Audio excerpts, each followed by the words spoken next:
À quel point j'aurais aimé un jour voter pour toi. Je le dis haut et fort et sache que ça me coûte. Moi qui suis en public d'une prudence politique qui frise la couardise intellectuelle, ayant trop peur de perdre quelques strapontins lors de l'exploitation de ma prochaine pièce et sachant pertinemment qu'au vu du prix exorbitant d'une place de théâtre à Paris, il serait littéralement suicidaire de me mettre à dos la vieille bourgeoise UMP, celle qui traîne son connard de cocu en cachemire dans toutes les premières à la mode, s'encanaillant chez Jean Genet tout en regrettant Guitry, oui, moi qui préférerais jouer un texte de Jean-Marie Bigard à poil, ou co-présenter l'émission avec Nagui, plutôt que de m'encarter dans un quelconque parti, il faut bien que je t'avoue, je t'adore, Michel Rocard. Ton intégrité légendaire, ton petit côté schtroumpf à lunettes dans les dortoirs de Sciences Po, ton refus de diaboliser Sarko pour mieux lui pisser dessus dès qu'il dépasse vraiment les bornes, c'est-à-dire chaque semaine, Michel, je t'aime. Du coup, mardi, dans la nuit, alors que je dors seul pour la première fois depuis 1912, ayant pris l'habitude d'avoir toujours une femme d'avance, mardi, j'ai fait un rêve, I have a dream. Et dans ce rêve, Michel, tu as 45 ans. Tu es beau comme un dieu, le poil aussi vif que Manuel Valls, prêt à exploser Aubry, Sarko, Villepin, DSK et tous les Mohamed Ali de la politique française sur le ring de 2012.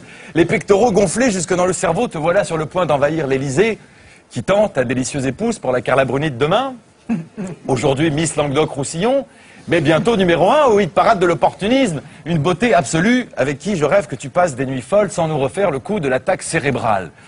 Comme il fut doux ce rêve, Michel, comme je rêverais que tu aies encore l'âge d'envoyer au tapis de cette foule d'agités gouvernementaux qui confondent Matignon avec le fitness de l'hôtel Coste, et à côté de qui tu ressembles malheureusement à Gandalf dans Le Seigneur des Anneaux. Mercredi, je vais voir le film « Elle s'appelait Sarah ». Énième guimauve utilisant jusqu'à la lie le souvenir de la Shoah afin de renflouer les caisses lacrymales du cinéma français. Après la rafle, fable extra-lucide qui nous montrait avec audace que les petits juifs étaient finalement beaucoup plus émouvants que les officiers nazis, ce qui m'a surpris. Là, c'est horrible. La rafle qui surfait sans complexe sur le fameux devoir de mémoire. Devoir de mémoire qui dispense au passage nos cinéastes de faire preuve du moindre talent et leur permet de se hisser vers le million d'entrées en raflant les écoliers d'aujourd'hui. En raflant les écoliers d'aujourd'hui pour les parquer de force dans des salles de cinéma pédagogiques. Pauvres petites têtes blondes ou brunes obligées de chialer devant des mauvais films. Du coup, mercredi soir, je décide à mon tour de reprendre toutes mes anciennes pièces en collant des kippas et des uniformes SS sur le moindre personnage, selon les goûts vestimentaires des acteurs principaux.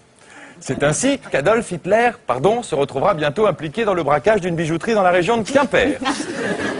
C'est ainsi qu'une pièce futuriste se situant sur la Lune décrira désormais la passion folle unissant Anne Frank et deux jeunes cosmonautes, sorte de Jules Jim yiddish parfumé à la guerre des étoiles. La Lune symbolisant bien sûr l'Eldorado d'un peuple élu depuis toujours persécuté. Jeudi, c'est long, non? Ça va? Non, c'est très bon. Jeudi dans la nuit. C'est dur. Hein. Jeudi dans la nuit, alors que je suis obligé de contacter une prostituée bulgare, chauve et manchotte.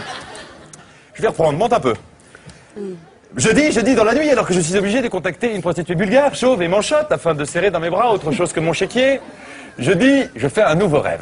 Celui dans lequel je pourrais dégueuler sur Netanyahou et la politique menée par l'État d'Israël sans que personne ne me traite pour autant d'antisémite ou d'antisémite refoulé, ou de demi-antisémite, ou de quart d'antisémite, ou d'antisémite inconscient de dans 3 ans qui au fond de lui n'ose le dire consciemment, mais qui en fait rêve de voir pendu Patrick Borel, Primo Levi, Pierre Bénichou, Elsa Zilberstein, et ce qu'il reste d'Ariel Sharon dans le même sac, blanche kippa et kippa blanche, moi qui suis tellement con que je n'ai pas saisi cette notion très subtile selon laquelle s'indigner devant une politique honteuse, c'est, mais bien sûr, vouloir du mal à tous les juifs de la planète.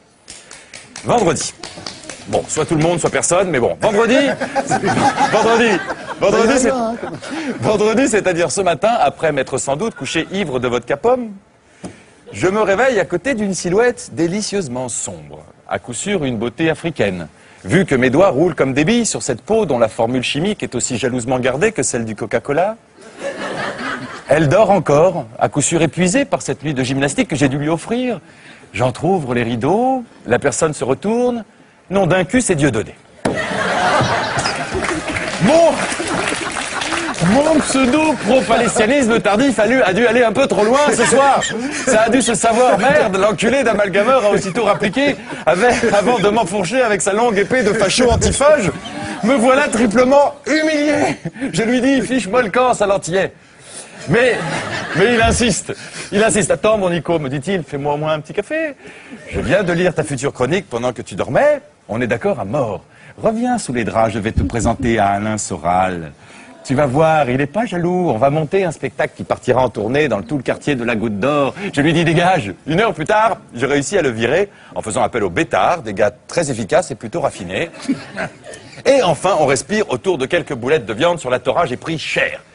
Ce soir, je réalise donc que mes velléités politiques, fussent-elles vainement orales, compliquent atrocement ma vie de jeune homme hétéro et égoïste. Résultat, je vous jure que je retourne à les fables sentimentales, loin des cicatrices de votre monde pourri. Voilà, pour moi, ce fut une semaine de merde, alors imaginez ce que je pense de la vôtre. Merci Nicolas.